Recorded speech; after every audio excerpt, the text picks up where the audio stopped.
Muy bienvenidos un día más a Punto de Encuentro. Estamos muy contentos de poder compartir este tiempo estudiando la Biblia con cada uno de vosotros. Como sabéis, estamos inmersos en la serie El Evangelio en Gálatas y hoy trataremos el 10º tema de esta serie, que lleva como título Los dos pactos. Soy Nelson Salgado, profesor de la Facultad Adventista de Teología de Sagunto, y me acompaña Josías Félix. ¿Qué tal, Josías? Muy ilusionado porque otra vez tenemos el privilegio de abrir Gálatas y poder aprender un poquito más.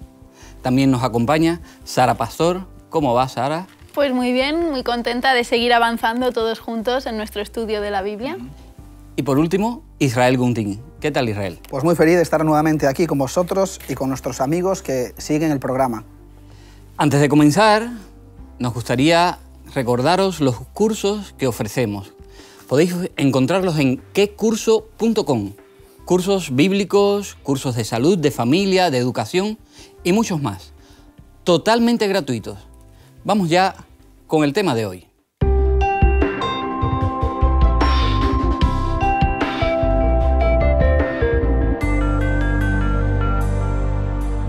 Mas la Jerusalén de arriba, la cual es madre de todos nosotros, es libre.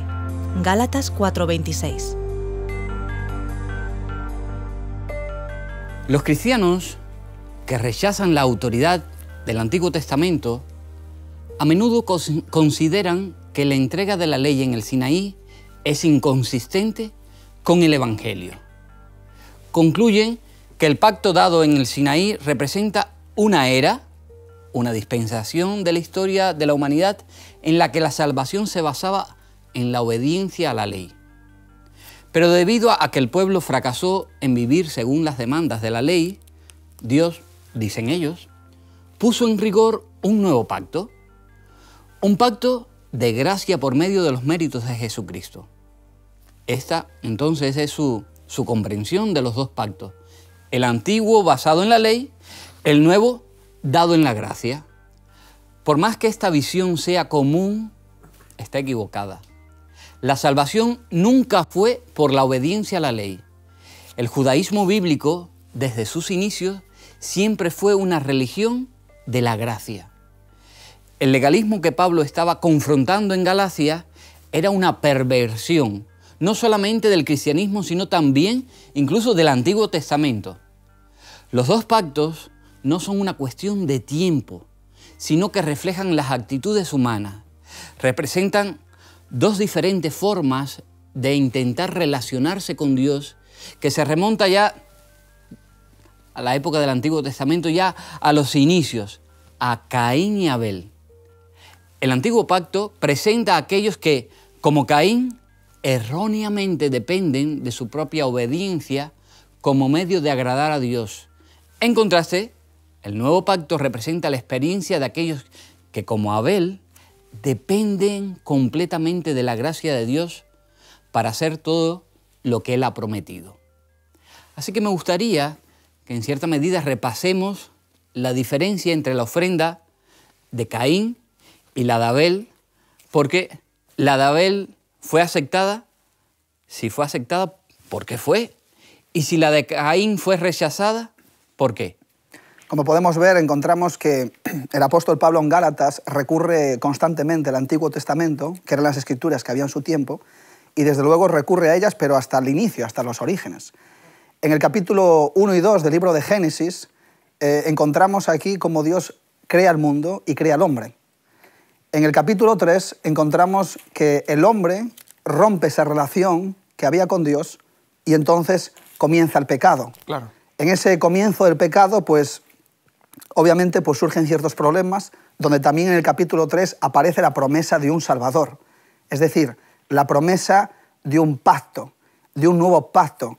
¿Y en qué consiste este nuevo pacto? Como hemos dicho en anteriores programas, era una manera entre Cristo. En Génesis 3:15 dice que Jesús iba a venir a este mundo para morir por nuestros pecados y reconciliarnos con Dios. Así que este nuevo pacto ya no está en la obediencia, sino está en la gracia, puesto que el pecado nos impide a nosotros obedecer la ley de Dios. Entonces es interesante con este contexto cómo en el capítulo 4 automáticamente se presentan pues dos perfiles de personas, dos actitudes. Uno es Caín y el otro es Abel. En este nuevo pacto, que es por gracia y no por la obediencia, Dios le había dado ya a Adán y Eva instrucciones de cómo era lo que tenían que hacer. Cuando aparece Caín y Abel, resulta que Adán y Eva ya le habían trasladado a ellos el conocimiento de ese plan de salvación. Y es interesante que aquí aparece ya lo que es la enseñanza de las leyes ceremoniales que hemos estado hablando en anteriores programas sobre los sacrificios. En el versículo 2 encontramos que Abel era pastor de ovejas y que Caín era labrador. Y en el versículo 3 nos dice que andando el tiempo, Caín trajo el fruto de la tierra como ofrenda al Señor. Esto ya nos indica que ellos tenían instrucciones, sabían qué es lo que le había dicho Dios a Adán y Eva. Sin embargo, a su vez, Abel trajo de los primerizos de sus ovejas con su gordura. Y el Señor miró con agrado a Abel y a su ofrenda. Es decir, Dios miró no solamente la ofrenda, sino también miró el corazón que traía la ofrenda. Y eso es muy importante porque aquí vemos dos actitudes diferentes, dos maneras de entender el plan de salvación que Dios ya había revelado a Adán y Eva. Uno es, yo hago lo que quiero, yo hago lo que entiendo, yo hago lo que conozco, y el otro es, yo hago lo que el Señor me dice.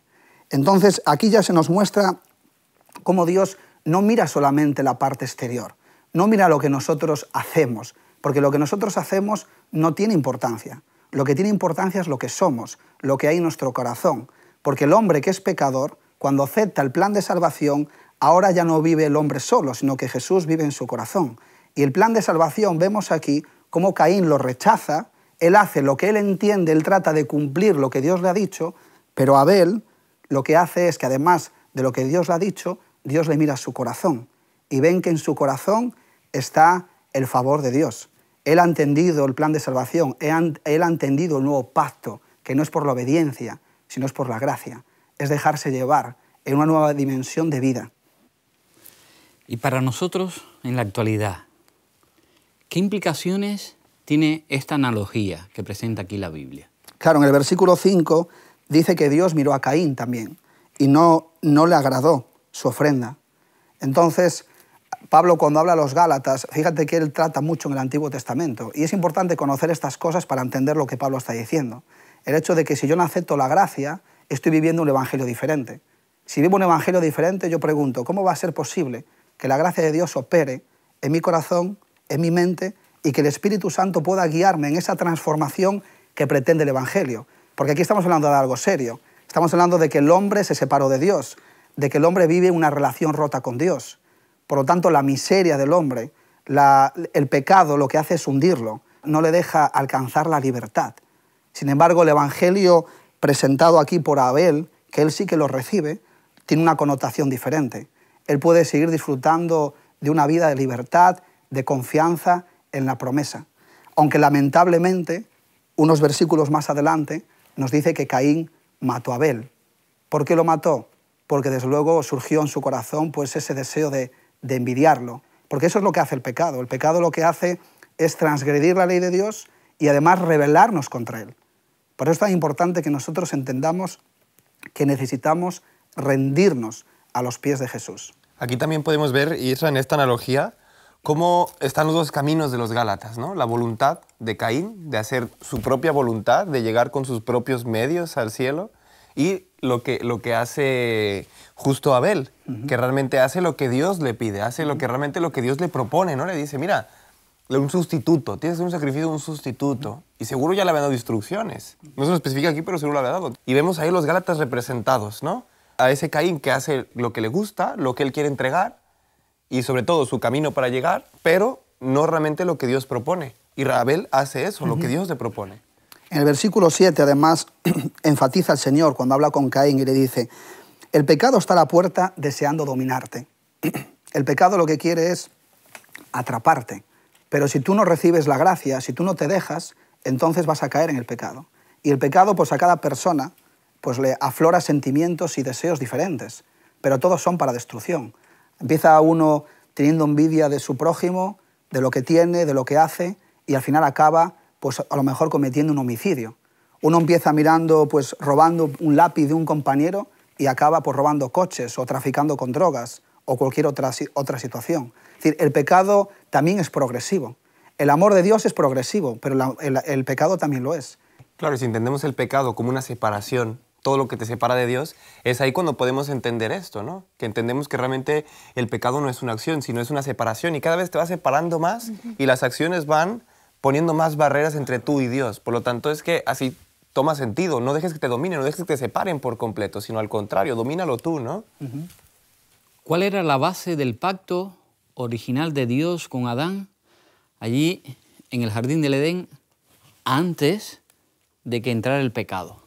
Como vemos, Adán y Eva son recién creados. Entonces, Adán y Eva se encuentran con un mundo perfecto. Ellos también eran perfectos. Por supuesto, ellos tenían una capacidad de progresar, del crecimiento. No eran perfectos y ya estaban completos. Sino eran perfectos porque Dios los había creado a su imagen y semejanza, no a su igual. No eran dioses también, pero tenían parte de Dios en ellos. De esta manera, vemos que Dios en este lugar perfecto, donde todo el ambiente y su naturaleza iba inclinado a obedecer a Dios. Por lo tanto, llevaban la ley ¿en dónde? En sus corazones. No hace falta que se mencionara, porque la ley estaba en sus corazones. Entonces el Señor simplemente les dice algo. No comerás de un solo árbol del Edén. Y el pacto, ese pacto justamente era ese. Obedece y vivirás. Por lo tanto, la única ley que existía en ese momento era la palabra hablada de Dios. La única ley que existía era un obedece, confía en mí. Si yo te estoy diciendo que no comas de él, te lo estoy diciendo por algo. No te preocupes, que hay muchos árboles, no tienes que comer de ese árbol. Además estaba, por ejemplo, el matrimonio, también era base del pacto, el trabajo físico. Y el sábado, por supuesto, el sábado era un pacto importantísimo, porque ya se lo había dicho a ellos. El sábado es un día especial para nosotros, tenemos cita. Apúntenselo en sus recordatorios. Todos los sábados tú y yo tenemos un lugar donde pasear, para poder platicar, para poder charlar, para poder estar juntos. Entonces, el pacto era ello. El pacto era obedece y vivirás. Nosotros, representados en Adán y Eva, como humanidad, decidimos pues, romper ese pacto, ¿verdad? Bueno, ¿qué se rompió entre Dios y el ser humano cuando ese pacto llega a acabarse?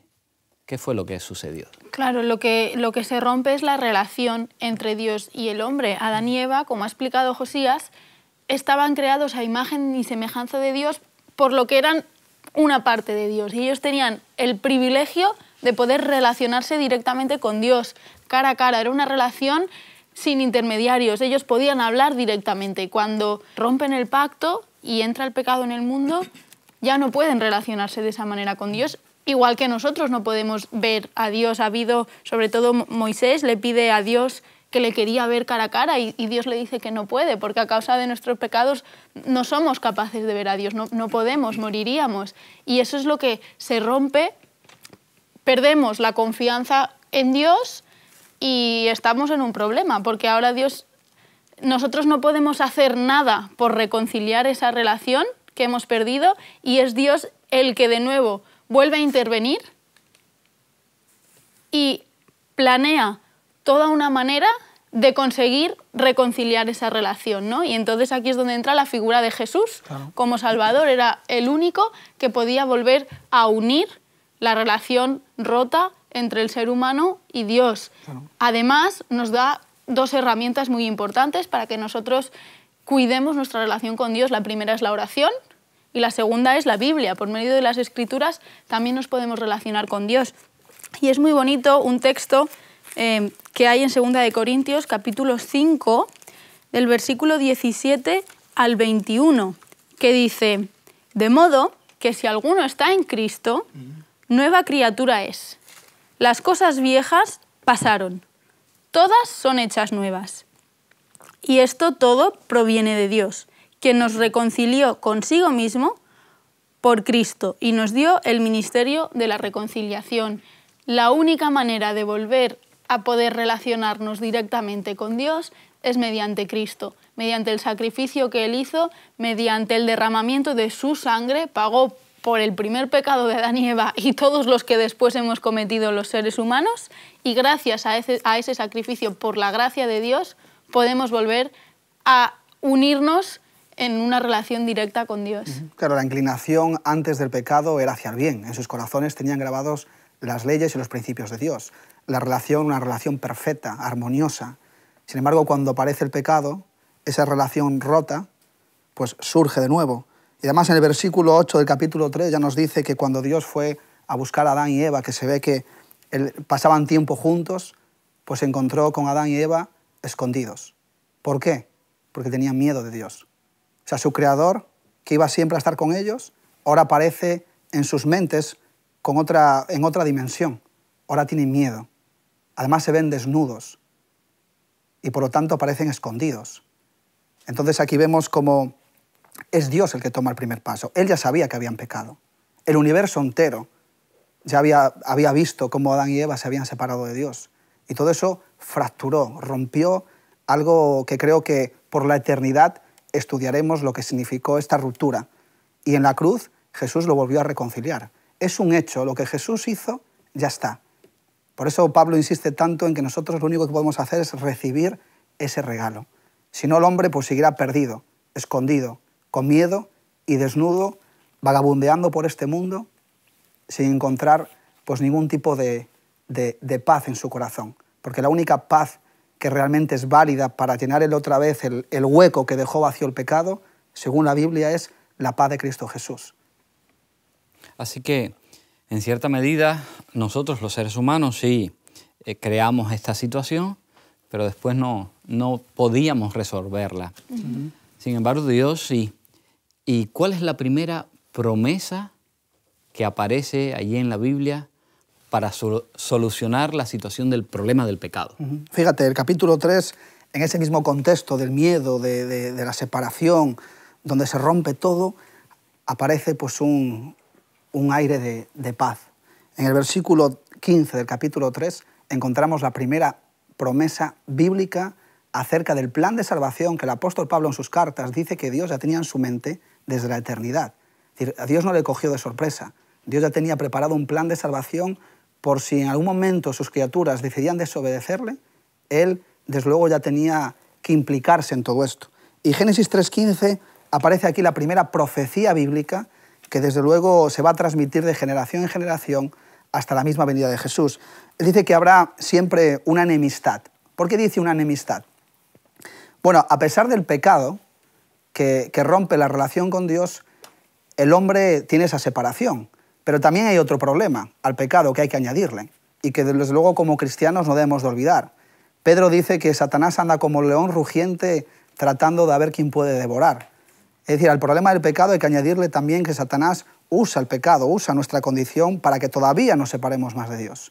Entonces el conflicto que aparece aquí entre el pecado también Satanás tiene que ver, porque ¿quién engañó a Adán y Eva? Fue Satanás quien les engañó. Ellos, pues no sé el tiempo que llevarían creados, pero desde luego debían de ser jóvenes, porque desde luego el engaño fue muy sutil y ellos aceptaron caer. Pero el profecía Génesis 3:15 no solamente pone el plan de salvación en marcha, sino también va a condenar directamente al que provocó el pecado. Y dice, enemistad pondré entre ti y la mujer, entre tu descendencia y el descendiente de ella, y tú le herirás el talón, pero él te aplastará antes la cabeza, ¿no? ¿Qué quiere decir esto? Quiere decir que va a haber una enemistad constante. Hablábamos en el anterior programa del sufrimiento. El sufrimiento es una realidad que podemos ver, esa enemistad, una enemistad entre el bien y el mal. Pero también va a haber una descendencia del bien y una descendencia del mal. ¿Quiénes son los del bien? Los del bien son aquellos que han aceptado la gracia y el plan de salvación, que desde luego a lo largo de la historia pues han permanecido firmes, quizás a su manera, unos con más conocimiento de Dios, otros con menos, con más relación. Pero a lo largo de la historia Dios siempre ha tenido un pueblo que se ha mantenido firme y confiado en sus promesas. ¿Cuál es la otra descendencia? Pues lo contrario, aquellos que no aceptan el plan de salvación y que se dejan llevar por el mal. Satanás en la cruz le hizo mucho daño a Jesús, pero tal y como dice aquí la promesa bíblica, es que Jesús aplastaría la cabeza de esta serpiente, ¿no? Entonces Jesús condena a Satanás y cuando Él venga, por segunda vez, desde luego Satanás será condenado y eliminado para toda la eternidad. Y Apocalipsis 21 nos dice que entonces habrá un cielo nuevo, una tierra nueva, y donde toda la paz y la armonía gobernará por toda la eternidad. porque el plan de salvación se cumplió y nosotros todos, los que estemos allí, tendremos la experiencia de lo que realmente es estar separado de Dios. Entonces, obviamente, por la gracia de Dios, por la eternidad, tú y yo estaremos allí si nosotros queremos. El libro de Génesis, en ese relato, capítulo 3, donde cuenta la caída del ser humano, nos indica que en versículo 21, y Jehová Dios hizo al hombre y a su mujer túnicas de pieles y los vistió. Cuando se dieron cuenta ellos que estaban desnudos, que se avergonzaron, Dios le hizo túnicas de pieles. ¿Esto qué implica en ese mundo que acaba de cambiar, esa situación que acaba de cambiar? ¿Qué implica? Bueno, hablábamos de la promesa de Génesis 3:15. Ahí aparece el plan de salvación. Ahora surge la pregunta, ¿quién va a pagar por el pecado? Entonces aquí es verdad que, fíjate, en un versículo solamente podemos encontrar como a lo largo del Antiguo Testamento, y los que ven el programa pues entendemos que pues a lo mejor no tienen mucho conocimiento de lo que habla el Antiguo Testamento, pero el Antiguo Testamento habla sobre todo de una promesa del pueblo de Israel y sobre todo cómo Jesús les mostró y les enseñó cómo entender el plan de salvación a base de sacrificios de animales. ¿Por qué? Porque alguien tiene que morir por el pecado. Y aquí en el versículo 21 dice que el Señor hizo al hombre y a su esposa túnicas de pieles y los vistió. Es decir, los cubrió. Él pagó por sus pecados. Él derramó la sangre en la cruz. Ellos podían tener otra vestimenta, pero esa vestimenta que ellos tenían no servía. Era una vestimenta humana. La única manera de revestirnos de nuevo es por la gracia de Jesús. Entonces aquí vemos cómo aparece la muerte por primera vez en el universo. Y desde luego Dios usó el símbolo pues, de los animales para que ellos pudieran palpar que el pecado es algo serio, que el pecado no es cualquier cosa. Y desde luego cada israelita, cada judío a lo largo del tiempo, ellos podían pues, percibir que la consecuencia del pecado es la muerte, pero no la muerte del hombre, que es el culpable, sino la muerte de Jesús. El hombre parece que muchas veces trata de arreglar las cosas, de ayudar a Dios. Si nos adelantamos un poco en el relato del Génesis, nos encontramos con el caso de Abraham. Abraham, que recibe la promesa de Dios de que va a tener descendientes, pero pasan los años, no tiene descendientes, y trata de ayudar al Señor, ¿verdad? Haciendo algo por sus propios medios. ¿Cómo o de qué hecho, de qué manera esa intromisión de Abraham trae unos resultados? ¿Qué resultados trae cuando el ser humano es el que trata de arreglar y no deja que sea Dios? Sí, Abraham era un hombre que había demostrado tener mucha confianza en Dios, porque al principio de su vida, de su relación con Dios, Dios le dice, haz las maletas, cógelo todo y márchate a donde yo te diga, no hagas preguntas. Y Abraham obedece y lo hace. Otra promesa que le hace Dios, como bien comentabas, Nelson, es que tendrá descendencia. Pero él con su mujer Sara se van haciendo mayores y más mayores y más mayores y más mayores y el hijo no llega. Y llega un momento que tanto él como su esposa empiezan a dudar de esta promesa de Dios. Aunque Dios les ha demostrado hasta ese momento en su vida que siempre ha cumplido las promesas y les ha bendecido en gran manera, les entra la duda. Y entonces Sara, su mujer, le dice, mira Abraham, vamos a intentar ayudar a Dios un poquito, ¿vale? Se me ha ocurrido una idea. Yo tengo una esclava, ¿por qué no te acuestas con ella y concibes un hijo con ella? Aquello hemos de decir que en esa cultura era algo habitual. Las esclavas se utilizaban como vientre de alquiler muchas veces. Ella tenía el hijo, pero una vez nacía, la esposa se hacía cargo de ese hijo, de la crianza, adoptaban al niño como suyo y era pues un heredero más del hombre. Y entonces Sara le propone esto a Abraham. Y Abraham, pues oye, le parece muy buena idea. Dice, ostras, no se me habría ocurrido. Vale, acepto. Y así lo hacen. Entonces la esclava, que se llamaba Agar, se queda embarazada y tiene un hijo. El hijo nace, le llaman Ismael y Abraham, muy contento, va a presentar a Ismael ante Dios, ¿no? Diciéndole, mira, Señor, aquí está el hijo del pacto de la promesa, ya tengo descendencia. Pero Dios le dice, no, lo siento, pero este no es el hijo que yo te prometí. Este es el hijo que tú has querido tener. Pero el hijo que yo te lo prometí con tu mujer, porque como ha comentado Josías al principio, el matrimonio era una de las bases que ya existía desde la creación. Y Dios quería que se mantuviese el matrimonio Original. Claro, original. La poligamia no iba con su carácter. Entonces él dice, yo te prometí un hijo con tu mujer. No que tú te buscases otras maneras de encontrar a este hijo. Y eso trajo muchos problemas después, porque Ismael y Agar nunca se llevaron bien desde ese momento ni con Abraham ni con Sara. Cuando después de 10 años de que Dios le hizo la promesa, finalmente Sara se queda embarazada, tiene un hijo, nace, le ponen por nombre Isaac, el día de la presentación de Isaac ante Dios, Ismael se burla del que era su propio hermano.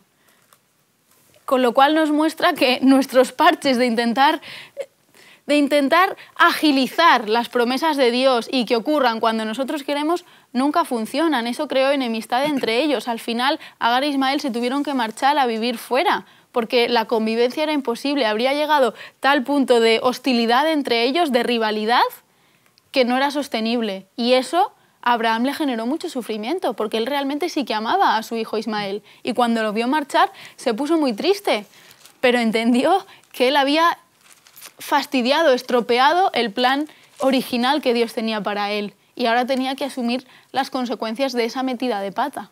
Es un tema muy, muy profundo, porque hablábamos de la promesa que Dios había hecho a Adán y Eva en Génesis 3:15, y hablábamos de los descendientes. Es decir, a lo largo de la historia, Jesús iba a venir de unos descendientes, porque iba a venir como hombre. Ahora, curiosamente, Caín mata a Abel, y Abel era alguien que tenía el corazón hacia Dios. Sin embargo, cuando Abel muere, pues surge otro hijo, que no está aquí puesto en la Biblia por casualidad, y es Set, en el capítulo 4, versículo 25. ¿Sabéis cómo se llamaba, qué significaba el nombre de Set? Se llama sustituto. ¿Sustituto de quién? Sustituto de la promesa. De Abel, que había aceptado la gracia de Dios, de Abel venía el hijo de la promesa. Entonces, con Set surge luego Abraham. Y Abraham era alguien que tenía que aprender a descansar en el Señor, porque el plan de salvación que Dios tiene, ningún hombre puede interrumpirlo. Y es muy importante, no solamente es la historia que aparece aquí de Abraham, Sara y su esclava Agar, es mucho más profundo. Es decir, si Abraham interrumpía, él quería hacer su propio plan y no dejarle a Dios llevar el suyo, pues desde luego no podía aceptarlo Dios, porque Jesús tenía que venir de esa promesa, del hijo de la promesa. Entonces Dios tiene su plan y nada ni nadie puede interponerse en ese plan. Por lo tanto, no es una historia solamente familiar. Tiene que ver con el plan de salvación mismo. Jesús tenía que venir de ahí y ningún otro podía sustituirlo. Retomando una idea de algo que dijo Sara antes, habló de la poligamia y que Dios no la aprobaba. Y es interesante que nuestros amigos conozcan, porque a veces hay personas que plantean, no, es que Dios aprobaba la poligamia en el Antiguo Testamento. No, nunca fue el plan de Dios la poligamia. De hecho, está prohibida incluso más tarde en la ley de Dios cuando se da en el Sinaí. Pero si repasamos un poco la historia de los patriarcas y de los grandes hombres del Antiguo Testamento, todas esas familias donde hubo poligamia, caso de Abraham, de Jacob, o un tiempo más tarde David, fueron familias desgraciadas, desestructuradas, con unos problemas internos extraordinarios. Así que esto de pensar, bueno, como los patriarcas, ¿no? Los patriarcas desobedeciendo el plan de Dios, entraron en esas relaciones que nunca tenían que haber entrado. Y volviendo a la idea esta de la promesa que Dios le da a Abraham, que no se cumple inmediatamente, que pasan 10 años y Abraham crea todas esas situaciones. ¿Por qué pensáis que a veces, porque hay personas que son cristianos fervientes y seguramente siguen nuestro programa, oran porque tienen necesidades y desean que Dios cumpla sus promesas y le piden a Dios en oración y son sinceros, pero Dios no cumple al momento y transcurre el tiempo.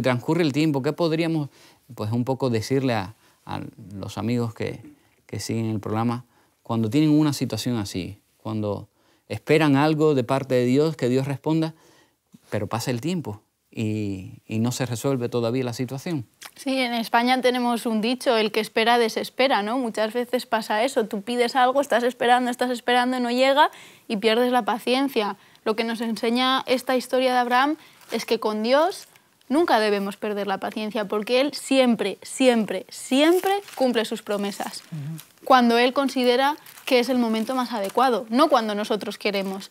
Entonces, es un ejercicio de confianza hacia Dios. Cuando yo quiero intervenir es porque no confío plenamente en Dios, porque todavía dependo de lo que yo pueda hacer para solucionar aquello. Y es en el momento en el que dejo de depender de mí y dependo única y exclusivamente de Dios, cuando realmente dejo que Dios intervenga, porque hasta ese momento estoy pensando yo alternativas, parches, voy a hacer esto, voy a hacer lo otro. No dejo que Dios actúe. Hasta que no me rindo a los pies de Jesús y digo definitivamente, Señor, yo ya no puedo más, por favor, hazlo tú, hasta ese momento no estoy dejando que Dios intervenga. Entonces, los tiempos de Dios no son nuestros tiempos, pero los suyos son mejores que los nuestros. Y debemos no perder esa confianza y no perder la paciencia, porque el Señor siempre es fiel a sus promesas y siempre las va a cumplir. Porque más que nada Abraham, como dijo Sara, llegó un momento donde dijo, es que ya no cumplió.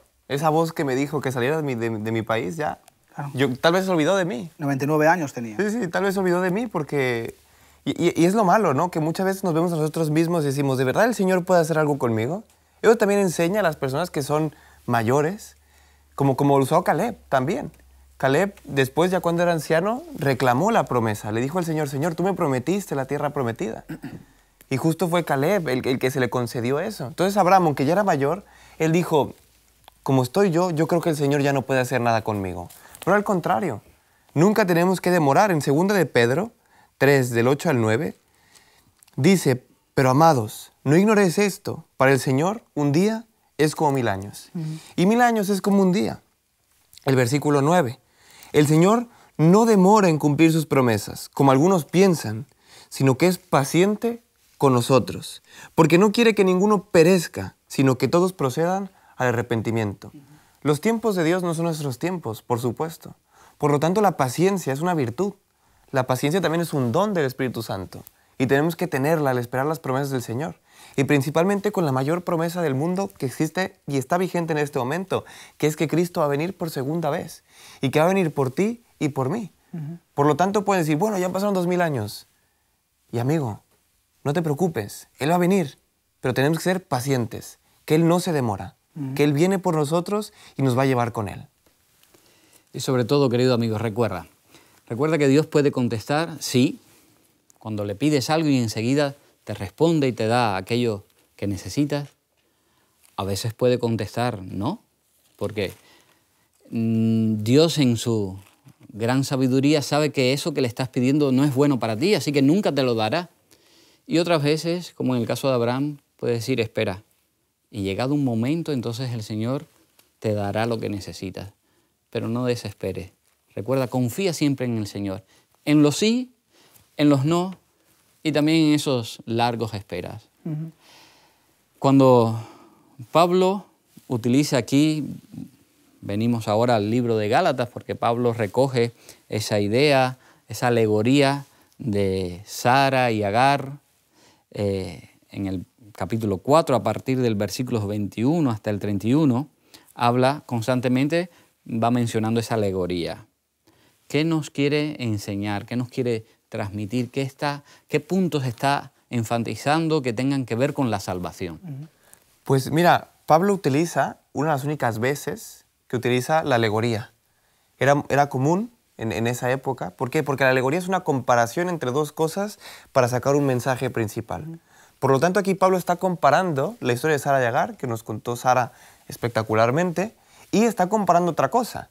El contexto que está comparando con Sara y Agar es lo que pasaba con los Gálatas. Los Gálatas tenían un problema. ¿Cuál era el problema? El problema era la salvación. Y puedes decir, bueno, ¿por qué el problema es la salvación? La salvación, unos decían que se podía llegar por medio de las obras de la ley y otros únicamente por medio de la gracia. Pablo defiende, por supuesto, en la epístola de los Gálatas, fervientemente que la salvación solamente es por gracia. Por lo tanto, ese era el problema, ese era el contexto. Y vemos a Sara y vemos a Agar. Entonces está comparando. Primero, vemos la actitud de Abraham, la actitud de Sara, que dice, oye, el Señor ya tardó. Ya tardó. Vamos a apresurar la promesa.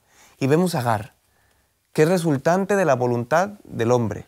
Es resultante de lo que Abraham quiso hacer, de ese parche que quiso hacer. Y vemos realmente la promesa que esperaron, a los que son por gracia, a los que realmente esperan, a los que no desesperan en ese camino.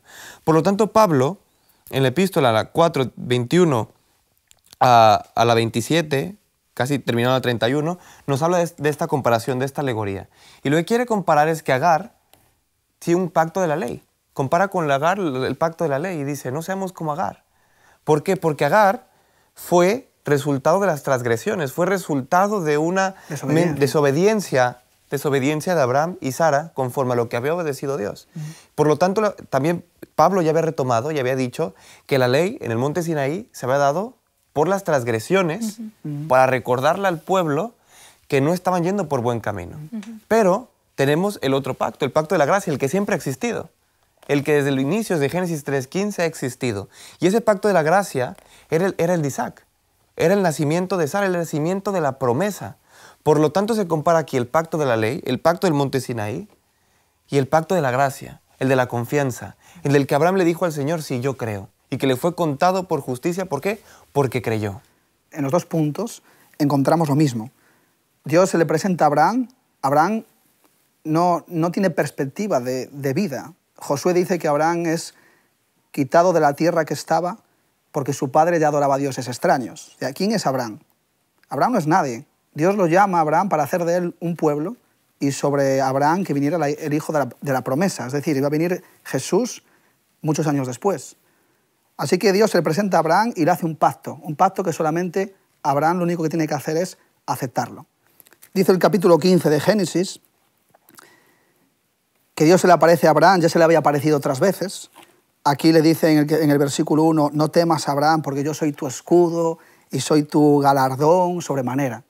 Y entonces Abraham le hace un reproche a Dios, pero ¿cómo voy a ser yo así si al final no tengo ni hijos ni tengo nada, ¿no? Entonces en el versículo 5 dice que Dios saca fuera a Abraham de sus tiendas y dice, mira al cielo y cuenta las estrellas, ¿puedes? Y agregó, pues así será tu descendencia. Ahí tienes la promesa, una promesa, un pacto nuevo de la gracia. ¿Qué tenía que hacer Abraham? Aceptarlo. Pasamos al siguiente capítulo y nos encontramos que Abraham no confía en Dios, desconfía en él. Así que esa misma relación de la promesa ocurre años después con el pueblo de Israel, cuando va al Sinaí. Y en el Sinaí aparece Dios sacando al pueblo de Egipto y liberándolo en el desierto, símbolo de la relación entre el hombre con Dios. Y Dios le da los mandamientos para que ellos pudieran relacionarse de nuevo en un nuevo pacto también de la gracia. ¿Qué dice el pueblo de Israel? Dice, nosotros aceptaremos y obedeceremos tus leyes. ¿Qué es lo que pasó unas semanas después? Que desobedecieron a Dios. ¿Qué enseñanza hace Pablo aquí de esta alegoría entre Abraham, entre Sara y Agar, entre el Sinaí? Que solamente aquellos que entienden que lo único que tenemos que hacer es recibir la gracia de Dios y el Espíritu Santo que opere en nuestra vida es lo que nos va a llevar a reflejar su carácter a través de los mandamientos. Entonces, cuando nosotros queremos ayudar a Dios, cuando vamos cada mañana a presentarle a Dios lo bueno que somos, lo que podemos hacer, mira, Señor, lo que hemos hecho, mira qué programa tan chulo hemos hecho hoy. Todo eso tiene que ver con el favoritismo, el legalismo, y todo eso no produce frutos vivificantes del Espíritu, porque son frutos de hombre, son frutos de pecadores que no sirven para presentarle nada a Dios. Dios quiere hacer de nosotros nuevas personas y solamente esto es posible cuando el hombre descansa a los pies de Jesús. Y eso es lo que Pablo trata de hacer una y otra vez en sus argumentos progresivos que utilizan Gálatas para que los Gálatas, dependiendo de los diferentes enfoques, puedan llegar a entender. Descansar en Jesús. No luchéis, dejaros llevar por Él. Él tiene buenos planes para vosotros. Porque sin duda alguna es muy difícil eso, es muy difícil. Muy difícil. Porque imagínate que pasan 10 años y no ha pasado nada. Claro. En ese momento te planteas, tal vez yo estaré haciendo algo mal, Tal vez el Señor no me contesta porque he hecho algo mal. Tal vez... y empiezan las dudas, La ¿no? duda, la Empiezan las incredulidad. dudas, la incredulidad de decir, ¿por qué no me responde? Claro. Porque no es fácil simplemente decir, mira, te voy a dar algo, pero tú espera. Claro. Tú mantente solamente con fe y creyendo y tú espera. Tú quieres hacer algo, tú quieres decir, Señor, pero por favor déjame. Y el Señor te dice, no, espera, por favor. Eso ocurrió en el Edén igual. Eva se presenta con la serpiente y tiene claro lo que Dios le había dicho. Una relación perfecta. Y ellos tienen en mente la ley de Dios. No comeráis de este fruto. Sin embargo, el enemigo lo que hace es que le pone la duda. Y claro, el tiempo a veces se hace un problema porque las dudas empiezan a aparecer. Y por eso es tan importante que Abraham, aunque creyó, también desconfió. Y es muy interesante porque Pablo utiliza el ejemplo de Abraham como el padre de la fe. Y utilizan esta expresión del versículo 6, capítulo 15, en varias de sus cartas, en Romanos y en Gálatas, diciendo, vuestro padre creyó al Señor y eso le contó por su justicia. Aquí Pablo presenta a Abraham como alguien de ejemplo de la fe. Y para ellos Abraham, los Gálatas, era alguien muy importante porque tenía que ver con la ley. Pero sin embargo Abraham cayó, Abraham desobedeció. Y Jesús no le tuvo en cuenta a Abraham su pecado, le tuvo en cuenta la gracia, no la obediencia. Y es muy interesante porque Pablo hace esta analogía diciendo Abraham creyó y le fue contado por justicia, pero también estaba dejando caer ahí. Pero acordaos que Abraham, ese referente que vosotros tenéis, también ha pecado. Sin embargo, Dios no se lo tuvo en cuenta. En Hebreos 11 dice que Abraham era el padre de la fe. Lo presenta como un hombre que había confiado, y al igual que su mujer. Sin embargo, la Biblia nos dice que ellos cayeron. Y recordando eso, en el capítulo de Génesis 20 es cuando Abraham se encuentra en el país de Abimelech. Y justo él tiene que confiar en el Señor. Y dice que su esposa es su hermana. Porque tiene miedo de que tomen a su esposa y dice, no, es que es mi hermana. Tú tocarás a la hermana, a alguien inocente, y desconfía del Señor completamente. Sí. Vemos ahí que también tuvo una falta de fe Abraham. Por aún así la fe la tuvo. Y es por eso que la gracia está en las debilidades de los hombres. La gracia completa los errores de cada uno de nosotros. Es por eso que Cristo vino y murió en la cruz. Para nuestros errores, por nuestras faltas. Y por eso lo que tenemos que hacer es simple, ir a sus pies y arrepentirnos, tener frutos de arrepentimiento, donde le digamos, Señor, me he equivocado. Seguro que Abraham lo hizo, se equivocó. ¿Y se le considera a Abraham un hombre perfecto? Por supuesto, un hombre perfecto, pero cayó. Y se preguntarán, ¿por qué se considera a Abraham alguien perfecto? Porque el concepto de perfección en la Biblia es diferente. No es como un pastel que le falta algo. No es un pastel que no han tocado, sino es un camino. Abraham estuvo en el camino del Señor y eso lo hizo perfecto. Caminar con Cristo constantemente. La perfección en Cristo. Declarados perfectos en Cristo. Y eso nos da esperanza a nosotros, porque igual que Abraham creyó y eso le fue contado por justicia, a nosotros nos pasará lo mismo. Todos los que nos siguen el programa, si tú crees en Jesús, si tú cada día renuevas tu pacto con Jesús y le dices, Señor, por tu gracia yo quiero ser salvo, ya lo tienes, ya eres salvo, ya tienes la esperanza de que cuando Jesús vuelva y cumpla su promesa de que volverá, podrás ir al cielo y vivir eternamente con Él. Igual que Abraham, tenemos la misma oportunidad. Esto también lo podemos aprender de esta historia de Abraham. ¿Quién pudo ofrecer algo así? Nadie. Solamente el hecho de que hoy mismo, ahora mismo, yo cuando declaro que Jesús es el Hijo de Dios, automáticamente para Dios yo soy perfecto. Porque la perfección no se trata en que no te equivoques, se trata en que tú vuelves al camino. Y Dios ahora ya puede trabajar en tu corazón. Claro que vas a equivocarte más veces, pero Pablo dice, por la gracia de Dios, yo ahora soy una nueva persona en Cristo Jesús. Por lo tanto, de aquí en adelante, sé que el Espíritu Santo me va a sostener, que me va a guiar y me va a fortalecer. Y cuando caiga, va a ser también quien me ayuda a levantarme. Pero fíjate, ser nueva criatura es muy interesante, también este texto bíblico, en 2 Corintios 5:17, porque se dice que es nuevo, ¿no? Y lo nuevo, generalmente, cuando ya tiene un uso, ya es viejo, ¿no? Ya pasa a ser usado. Y realmente ser nuevas criaturas no depende de que no nos caigamos, sino depende de una constancia dependencia con el Señor. Lo que decíamos en los programas anteriores.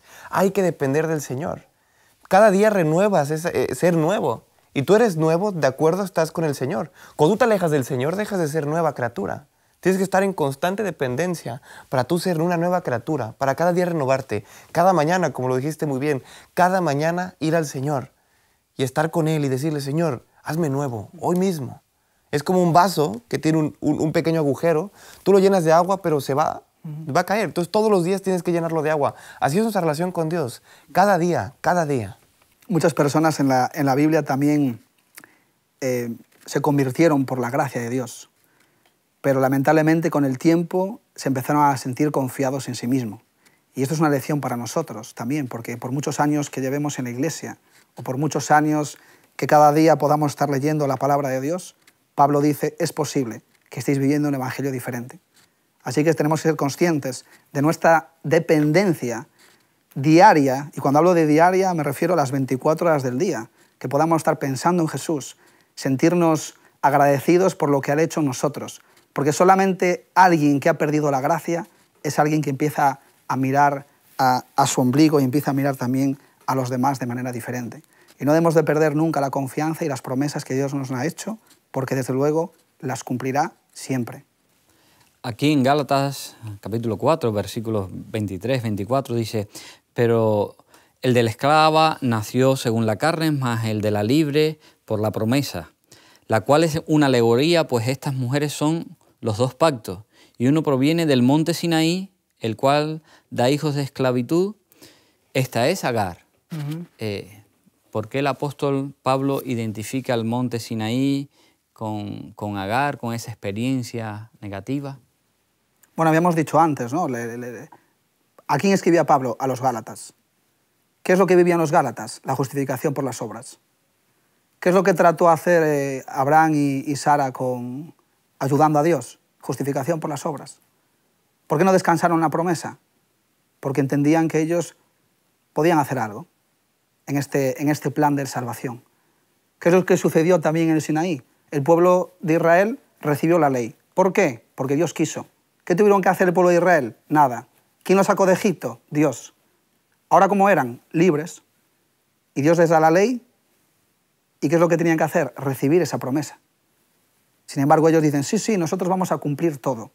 Y unas semanas después desconfían de Dios y hacen otra cosa. Entonces, esta analogía es muy interesante porque Pablo le está mostrando a los Gálatas en dónde están poniendo también su confianza. Si vosotros entendéis que la justificación es por las obras, entonces no sois hijos y herederos de la promesa. Al contrario, no estáis recibiendo la promesa, por lo tanto vivís otro evangelio. Porque la promesa que yo hice, dice el Señor, se basaba en Isaac. E Isaac, para que viniera Isaac, lo único que tenía que hacer Abraham y Sara era recibirla. Sin embargo, si vosotros queréis vivir por las obras, pues entonces comparáis con Agar y el pueblo de Israel en el Sinaí, que lo que quisieron fue cumplir y al final pues acabaron de mal en peor.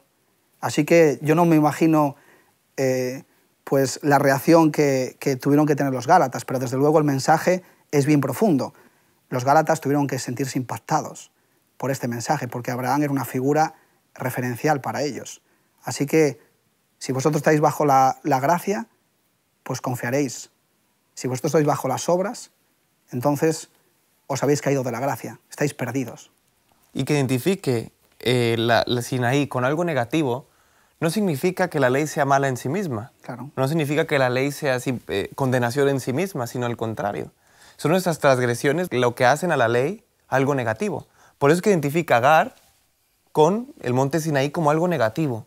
Porque somos nosotros quien convertimos en eso, porque nuestros pecados es lo que nos llevan a la condenación en comparación a la ley que es justa, santa y perfecta, como ya lo hemos dicho muchas veces. La ley es justa, santa y perfecta, y nosotros al acercarnos a ella se ven más nuestras manchas. Y eso nos lleva a Cristo, pero si no te lleva a Cristo, si te lleva a una autoconfianza de ti mismo, para llegar al cielo es ahí cuando es negativo.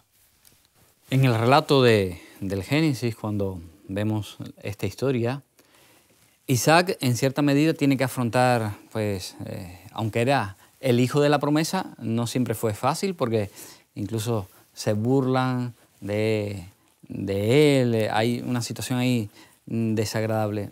Nosotros, como descendientes de Isaac, si llegan problemas, situaciones difíciles, pues ¿cómo tendríamos en cierta medida que encajarlos? Y muy rapidito, porque ya estamos terminando nuestro programa. Es difícil, desde luego. A lo largo de toda la historia se ha visto que muchas veces los cristianos, por el simple hecho de ser cristianos, han sido perseguidos, se han burlado de ellos, han tenido gente contra ellos. Lo estudiamos en los primeros programas cuando hablábamos de la iglesia primitiva. Ya los cristianos tuvieron que huir de la zona de los judíos y marcharse a otras ciudades porque allí mismo se les perseguían. ¿Qué debemos hacer? Seguir siempre confiando en Dios, en las promesas que Dios nos ha hecho, que nos va a colmar de bendiciones. Entonces, mantener esa esperanza y esa fe en que Él va a estar con nosotros siempre. Queridos amigos, las historias de Agar, Ismael y los hijos de Israel en el Sinaí ilustran la necedad de intentar depender de nuestros propios esfuerzos para lograr lo que Dios ha prometido. Este método de justificación propia se conoce como el Antiguo Pacto. El Nuevo Pacto es el pacto eterno de gracia, que fue establecido primeramente con Adán, con Eva, después del pecado, y renovado más tarde con Abraham, y que finalmente haya su cumplimiento en Jesús. Si aceptamos la salvación por la gracia, somos hijos del pacto de Dios con Abraham, Isaac, y no hijos de la justificación propia, Ismael. El regalo de la salvación de Cristo nos lleva a aceptar su gracia y a obedecer sus mandamientos por amor. Somos libres en Cristo y no esclavos de la ley. Debemos aprender a confiar en Dios más allá del tiempo y de las circunstancias. El Señor hizo un pacto de salvación con la humanidad, un pacto que ha sido renovado a través de la historia, un pacto que nos hace libres y salvos en Cristo. Ahora nos toca a nosotros decidir aceptar o rechazar ese pacto unilateral por parte de Dios. La promesa está ahí, la salvación.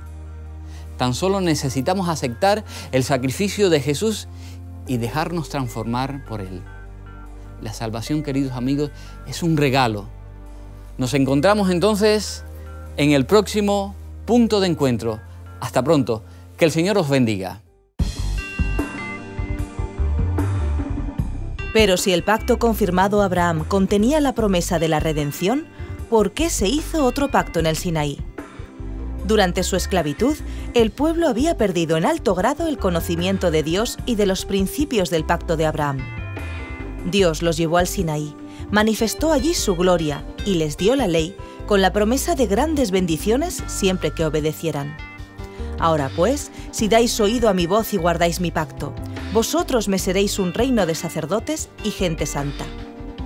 Los israelitas no percibían la pecaminosidad de su propio corazón y no comprendían que sin Cristo les era imposible guardar la ley de Dios, y con excesiva premura concertaron su pacto con Dios.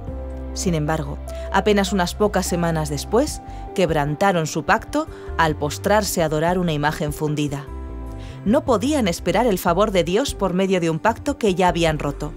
Y entonces, viendo su pecaminosidad y su necesidad de perdón, llegaron a sentir la necesidad del Salvador revelado en el pacto de Abraham y simbolizado en los sacrificios. De manera que mediante la fe y el amor se vincularon con Dios como su libertador de la esclavitud del pecado. Ahora sí, estaban capacitados para apreciar las bendiciones del nuevo pacto.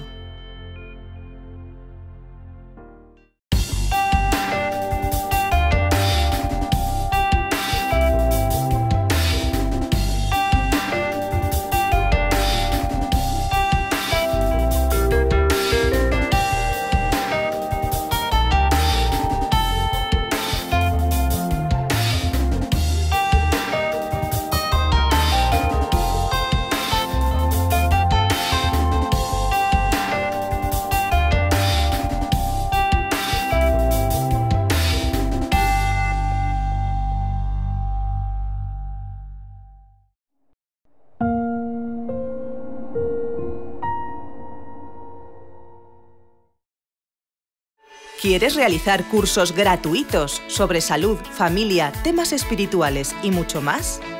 Entra ahora en quecurso.com y disfruta de cursos tan interesantes como La verdad en 2 minutos, Salud y vida, Embarazados, Frente al dolor, A través del Apocalipsis o valores de siempre, entre otros. Recuerda, quecurso.com.